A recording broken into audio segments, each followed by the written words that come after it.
De ce vendredi 1er mai avec toi Corinne Pellissier. Salut Corinne. Bonjour. C'est un week-end important qui s'annonce pour les fans de Star Wars. Alors pas de nouveaux trailers en vue pour le moment, mais une convention en Auvergne avec des comédiens de la saga et un concours de cosplay. Tout ça en warm-up de la journée nationale de Star Wars. C'est lundi. Exactement, The Force of May. Et tu vas voir, le jeu de mots marche tout de suite mieux en anglais. Force will be with you. Always.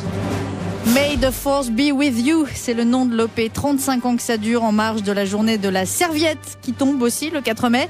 Une journée pour les fans qui a toujours eu une saveur particulière. Figure-toi Guillaume que tous les Star Wars jusqu'à présent sont sortis un mois de mai. Ce sera à nouveau le cas de l'épisode 8 attendu pour 2017. Et alors, il faut s'attendre à quoi à ce propos ?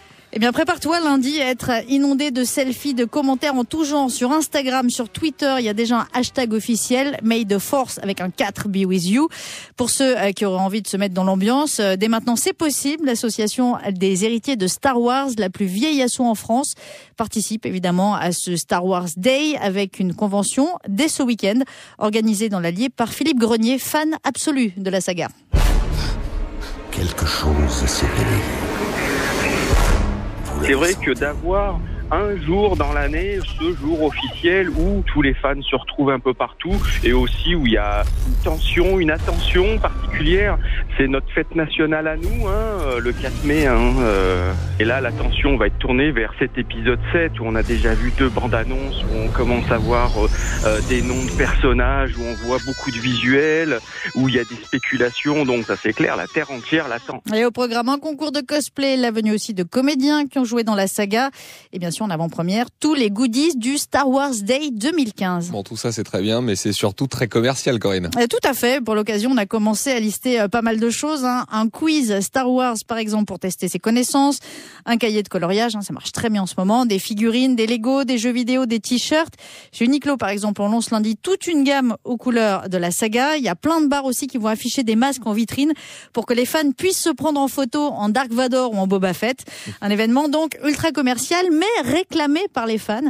Philippe Grenier, en fait, trouve que c'est un des moments privilégiés dans l'année. Ce qui caractérise particulièrement le fan de Star Wars, plus que d'autres passionnés Marvel, par exemple, c'est justement la recherche quasi permanente qu'on a de ces petites bouteilles de lait avec Dark Vador, de ce petit porte-clés publicitaire fabriqué par telle entreprise ou telle société, au-delà même presque des gammes de jouets de livres classiques qu'on peut trouver partout. C'est la recherche de ce petit objet publicitaire qui fait écho à des collections de générations différentes.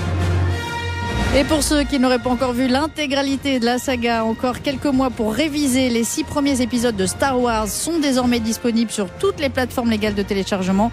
On rappelle la date de sortie du 7e volet, Le Réveil de la Force, le 18 décembre au cinéma. Et d'ici là, lundi, le Star Wars Day, May the Force be with you. Mais je te laisse le redire en anglais, t'as un meilleur accent. C'est ça, May the Force be with you, Guillaume. C'est beaucoup mieux. C'était le super like de Corinne Pellissier. Merci Corinne. Le Hub sur Move.